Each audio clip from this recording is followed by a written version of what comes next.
एक पॉइंट है सर, एक लाइन है एल और एक हम लोग जनरल पॉइंट मान लेते हैं P. P S upon P L की वैल्यू होगी, इसको मान लेते हैं ई। तो एक ऐसा लोकस ऑफ पॉइंट जिसमें हमेशा पी एस और पी एल की वैल्यू ई रहेगी, उसको कहेंगे हम लोग एक कॉनिक। अगर ई 1 होगा तो पैराबोला, ई 1 से बड़ा होगा तो एलिप्स, और ई 1 से छोटा होगा तो हाइपरबोला। अगर फोकस लाइन एल पे होगा तो जो कॉनिक की इक्वेशन आएगी वो एक पेयर ऑफ स्ट्रेट लाइन होगी, जिसमें जो थीटा है, theta is equal to C S C minus 1 E. ये एक जनरल इक्वेशन है कॉनिक की। A X square plus B Y square plus 2h Y plus 2gx plus 2fy plus C is equal to 0।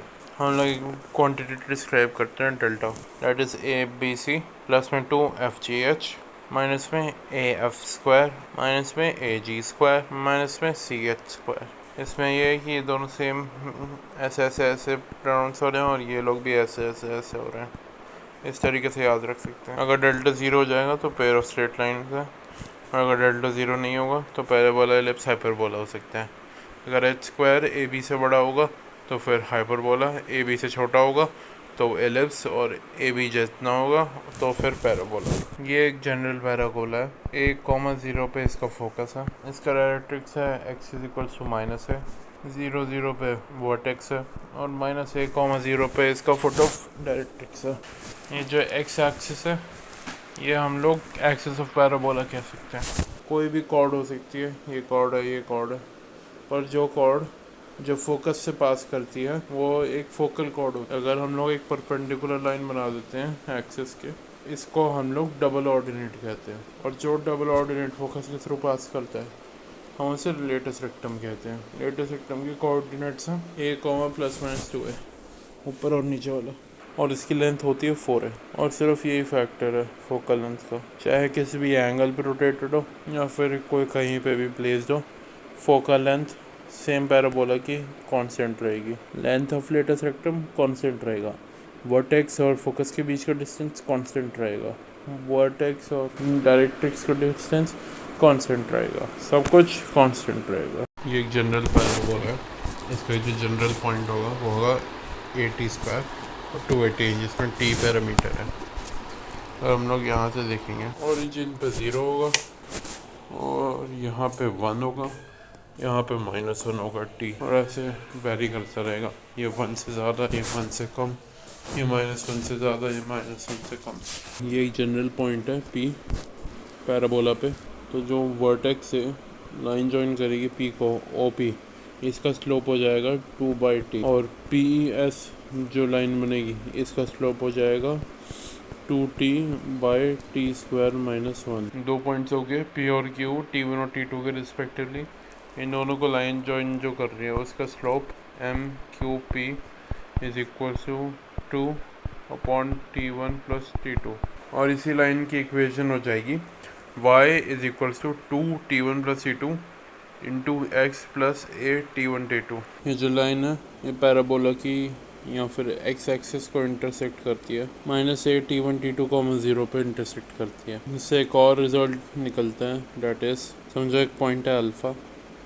Alpha के through infinite many chords जा सकते हैं, पर उनमें एक चीज़ कॉमन रहेगी, डेट इज़ जो ये P1 Q1 है, P2 Q2 है और P3 Q3 है, इनकी जो वेरिएबल है उनका जो प्रोडक्ट है वो कांस्टेंट रहेगा, -α/a। ये पॉइंट T1 का डिस्टेंस फोकल कॉर्ड से A1 + t², और इसके ऑपोजिट फोकल कॉर्ड वाला 1 + 1/t²। इन दोनों को ऐड कर दोगे तो full length of focal chord is equal to AT + 1/t का स्क्वायर। अगर इन दोनों डिस्टेंस का रेसिप्रोकल लोगे, मान लो ये Q है, तो 1/PS + 1/QS is equal to 2/2a, मतलब 1/a।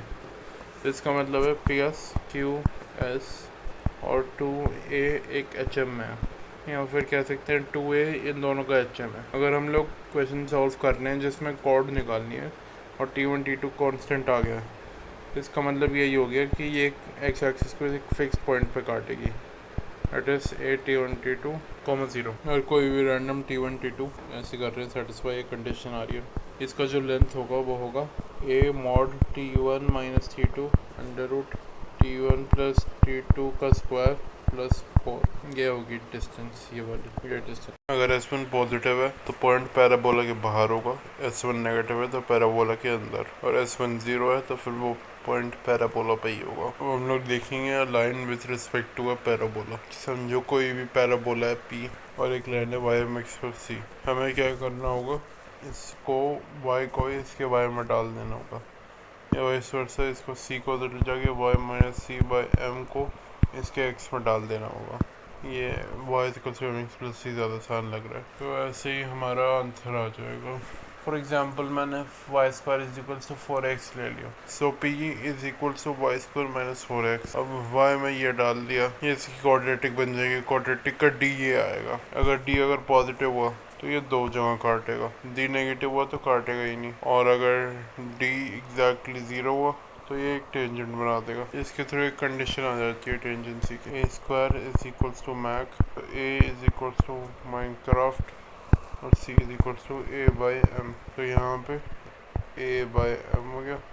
अब कोई भी स्लोप दिया हुआ है तो हम लोग टेंजेंट बना सकते। याद करते हैं सर्कल में क्या किया था या नहीं किया था, मेरे को याद नहीं आ रहा। एक पॉइंट से निकलती हुई दो टेंजेंट्स जो एंगल बनाती हैं, अगर वो 90 डिग्री है तो उस पॉइंट का लोकस होगा डायरेक्टर सर्कल, उसका रेडियस √2 टाइम्स r √2r। ऐसे अगर हम लोग पैराबोला में देखें, दो लाइंस या फिर दो टेंजेंट्स जो 90 डिग्री का एंगल बनाती है, उसका जो लोकस होगा वो होगा directrix. Yes you heard me right, directrix होगा। डायरेक्टर सर्कल से टाइम कर। एनीवेज याद रखना है टेंजेंट को रखने का एक तो जनरल तरीका हो गया y = mx + a/m। एक हो गया कोनिक वाला t = 0, कैपिटल T, छोटा t नहीं, पैरामीटर वाला नहीं। तो अगर हम लोग x1 y1 की टर्म्स में देखेंगे तो ये इक्वेशन आ जाएगी, t पैरामीटर की टर्म्स में देखेंगे तो ये इक्वेशन आ जाएगी। ये प्लस है, not to be confuse with t। इस इक्वेशन से में हम लोग स्लोप निकालेंगे, y/x = 1/t0 m। सो कोई भी टेंजेंट की जो स्लोप m होगी, उसका प्रोडक्ट विद जिस पॉइंट पे वो टच करता है उसका पैरामीटर होगा =1। सो mt = 1, मोहित त्यागी =1, ये मोहित त्यागी सर, m = 1/t। उल्टा कर दिया मैंने दोबारा, वाओ। एनीवेज एक पॉइंट है t1 और ये पॉइंट है t2। ये जो ये जनरल पॉइंट जिसमें इंटरसेक्ट करती है, इन दोनों से निकाली हुई टेंजेंट, ये वैल्यू होगी, बस रट लो। एक पैराबोला की नॉर्मल की इक्वेशन ये है x1 y1 से, इसका स्लोप हो जाएगा -y1/2a। और अगर पैरामीटर t की फॉर्म में लिखेंगे तो ये इक्वेशन होगी। यहाँ पे जो स्लोप है m that is -t, y = mx + c के फॉर्म में लिखेंगे जिसमें -t को स्लोप मारेंगे तो ये आ जाएगी value, y = mx - 2am - am³। और यहाँ पे जो y इंटरसेप्ट है c, it's equals to -2am - am³। कोई भी एक जनरल इक्वेशन देते हैं आपको तो उसमें स्लोप को c के इक्वल कर देना। यहाँ पे दो पॉइंट t1 t2 से जो नॉर्मल निकल रहा है वो एक पॉइंट p पे इंटरसेक्ट कर रहा है, उस p की वैल्यू होगी a t1² + t2² + t1 t2 + 2, -a t1 t2 t1 + t2। एक पॉइंट t1 से नॉर्मल निकाल रहे हैं जो पैराबोला को दूसरे पॉइंट t2 पे इंटरसेक्ट कर रहा है। t2 की वैल्यू होगी -t1 - 2/t1। कैसे हम लोग एक नॉर्मल बनाएंगे, पैराबोला के अंदर ही होगी, तो नॉर्मल की इक्वेशन होगी, ये जनरल इक्वेशन है, पर ये सेटिस्फाई करेगी एच के को, तो एच के को इसमें डाल देते हैं और m³ में एक क्यूबिक बना देते हैं। यहाँ पे आ गई m की एक क्यूबिक। इसमें जो प्रोडक्ट ऑफ रूट्स है वो k/a है। Sum of product of two roots is h - 2a/a। Importantly ये सम ऑफ रूट्स इज 0। अगर हम लोग देखें m तो -t के इक्विवेलेंट होता है, इक्वल होता है, मतलब सम ऑफ t इज 0। अगर सम ऑफ t को 2a से मल्टीप्लाई कर दे तो sum of 2a is equals to 0। फिर 280 तो y होता है, तो sum of y is equals to 0। इसका मतलब ये y और ये y, इन तीनों y's के सम होगा 0। इनको कहता है कोनॉर्मल पॉइंट्स। तो कोनॉर्मल पॉइंट्स का जो सेंटर्ड होएगा वो x एक्सिस पर लाई करेगा, मतलब y 0 होगा। पर से ये तीन कोनॉर्मल पॉइंट्स हैं, ठीक है। एक सर्कल जो इन तीनों से पास करेगा will also pass through the centre. ये है पॉइंट मेरा। बस मैं बोला कि कोई सर्कल जो पास कर रहे हैं इन तीनों से उस सेंटर से भी पास करेगा। यहाँ से इस पॉइंट से एक नॉर्मल ड्रॉ कर रहे हैं, एक्स एक्सिस को यहाँ पे इंटरसेक्ट कर रहे हैं। इसकी वैल्यू है 2a plus A T square. इसका डिस्टेंस इस पॉइंट से A square T square minus 2 T square minus 1 का अंडर रूट। ये और 2 पॉइंट्स है T22, दोनों जाके पैराबोला को एक ही पॉइंट पे मीट करते हैं T3। ये एच कॉमा के है और ये ए टी स्क्वायर और 280 है। हम लोग मानते हैं T3 से एक और पैराबोला निकल रहा है, सॉरी एक और नॉर्मल निकल रहा है। ये नॉर्मल और ये नॉर्मल, ये तीनों मिलते हैं एच कॉमा के वाले पॉइंट पे। तो हम लोग कंडीशन डाल देंगे इसमें, वो पाई T1 के बाय ए हो जाएगा। तो ये आ जाएगी कंडीशन कि T1 T2 is equals to 2। तभी इन दोनों के नॉर्मल्स पैराबोला को सेम पॉइंट पर ऐड करेंगे। हमारा ये पैराबोला है, इसकी टेंजेंट की इक्वेशन और नॉर्मल की इक्वेशन ये है, और यहाँ पे जो ये टी है वो 1/m है। इस अब हमें निकालना है इसकी x square is equals to 4ay की।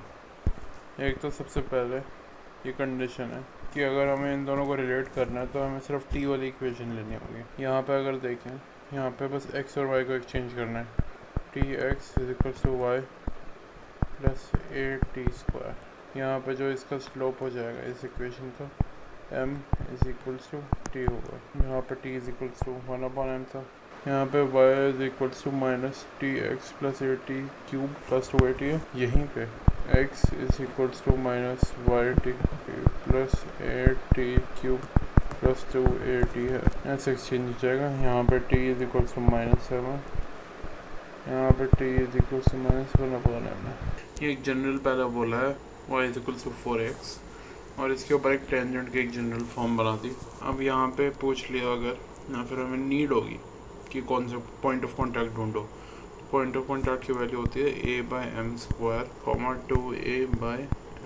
याद रखना कभी भी ज़्यादा वो ना हो जाए। बैठ के आप इक्वेशन और पैराबोला को सॉल्व तो कर नहीं सकते, टी में रिलेट कर सकते हैं, लेकिन रिलेट करने का भी टाइम इग्नोर कर दो। तो अगर मैं y equals to mx plus c के टर्म्स में लिखूँ तो c/m 2c। हम लोगों ने एक पॉइंट ले लिया, ये पैराबोला है, y is equals to 4x। यहाँ पे ये रहा a, यहाँ पे पॉइंट ले लिया t इज इक्वल्स टू 2 को। सबसे पहली चीज़ यहाँ से एक टेंजेंट बना रहे हैं, तो यहाँ पे जो ये इंटरसेक्शन है इक्वल्स टू -a/t स्क्वायर है, यह पता चल रहा है, 0। हाँ, तो बेटर क्लैरिटी मिलेगी इस डायग्राम के थ्रू। यहाँ से एक नॉर्मल बना रहे हैं, ये नॉर्मल जाके मीट करेंगे 2a plus A T square 0, ए तो 1 है, टी स्क्वायर 2 है, तो ये 6,0 है। तो ये एग्जैक्टली 6,0 पे होगा, और मैंने डायग्राम गलत बनाया, बहुत बढ़िया अपना। एनीवेज 6,0 है। अब मेन बात पे आते हैं। ये देखो, इस पॉइंट का डिस्टेंस इससे सेंटर से इज इक्वल्स टू इस पॉइंट का distance from point of intersection of normals, which is also equal focus का डिस्टेंस। यहाँ से ये तीनों डिस्टेंस इक्वल है, सर्कल पे लाई करें। अगर डायग्राम से ही बनाया होता मैंने तो। अनदर थिंग, यहाँ से यहाँ का भी डिस्टेंस इक्वल है। हम लोग इस ट्राइंगल को कंसिडरेशन में ले रहे हैं। यहाँ पे ये दोनों इक्वल हैं, तो यहाँ पे जो थीटा बनेगा वो यहाँ पे भी थीटा बनेगा। तो ये जो ये इंटरसेक्शन करेगा ये परपेंडिकुलरली इंटरसेक्ट करेगा, और डैट टू ये इंटरसेक्ट करेगा इस पॉइंट पे परपेंडिकुलरली। ये यहाँ पे जो एंगल बनेगा ये 2 थीटा बनेगा, एक्सटर्नल एंगल। अगर अब हम लोग इस ट्राइंगल को कंसिडरेशन में लें, ये एंगल, ये साइड और ये साइड इक्वल है, तो ये एंगल इक्वल हो जाएगा, जिससे ये एंगल इक्वल हो जाएगा, परपेंडिकुलर है, ये थीटा हो जाएगा। इसी लॉजिक से हमारी रिफ्लेक्शन वाली प्रॉपर्टी आती है, कोई भी रे इसके परपेंडिकुलर पास करेगी तो ये हमेशा फोकस के थ्रू जाएगी, फिर फोकस के थ्रू जाएगी वापस परपेंडिकुलर चली जाएगी, ऐसे समथिंग लाइक दैट। हम लोग फिर से लेंगे एक point t is equals to 2, इसका हम लोग परपेंडिकुलर बना देंगे यहाँ पे ऐसे। यहाँ पे ये पॉइंट आ गया 4,0, यहाँ पे इंटरसेक्ट कर रहे हैं -4,0 पे, ठीक है। अब यहाँ से हम लोग एक और बनाएंगे। अब ऐसे यू कैन सी यहाँ पे 2 ट्राइंगल बन गया। ये डिस्टेंस यहाँ पे और यहाँ पे सेम है, ये तीनों एंगल सेम है, तो ये बेसिकली सिमिलर ट्राइंगल हो गए, जिसमें ये लेंथ इसकी डबल होगी। इसको 2 से मल्टीप्लाई करेंगे ये लेंथ आएगी, इसको 2 से मल्टीप्लाई करेंगे ये लेंथ आएगी। यहाँ पे ये 2 इंटरसेक्शन होगा, बताने की ज़रूरत नहीं है। अब ऐसे याद रखना, बस ये पॉइंट सिमिलर होंगे, ये वाली लेंथ इसकी डबल होगी, ये वाली लेंथ इसकी डबल होगी। अब हम जानते हैं ये ऐसे है, ये ऐसे मिड पॉइंट है, यहाँ पे ऐसे परपेंडिकुलरली है। अगर हम लोग एक सर्कल बनाएंगे पी एस को डायमीटर मान, तो वाई एक्सिस को वो टच करेगा, क्योंकि यहाँ पे ये प्रॉपर्टी आ जाती है, ये 90 degree diameter 90 degree as you can clearly see. यहाँ पे एक पॉइंट है और फिर कह सकते हैं एक कॉर्ड है, फोकल कॉर्ड है, यहाँ से पास करती है ऐसे। अगर हम लोग यहाँ पे इन दोनों को डायमीटर मान के बनाए तो ये सर्कल डायरेक्ट्रिक्स को टच करेगा, बिकॉज यहाँ से जो टेंजेंट आता है ये -1/t पॉइंट हो गया, ये t पॉइंट हो गया। यहाँ पे इस टेंजेंट का स्लोप -t हो गया, इसका इस टेंजेंट का स्लोप 1/t हो गया। -t और 1/t परपेंडिकुलर है और ये यहाँ पे मीट करते हैं। मैं बस डायग्राम अच्छा सा नहीं बना सकता, जो भी हम बस अगर फोकल कॉर्ड के एंड पॉइंट्स को डायमीटर लेके सर्कल बनाओगे तो वो डायरेक्ट्रिक्स को टच करेगा। यही है नेट। ये जो ये वाला पॉइंट होएगा इसकी वैल्यू होगी -a, a ब्रैकेट्स में t -1/t ब्रैकेट्स बंद, टोटल ये पॉइंट t -1/t है, ये होगा। फोकस पे जोड़ देंगे तो ये परपेंडिकुलर होएगा।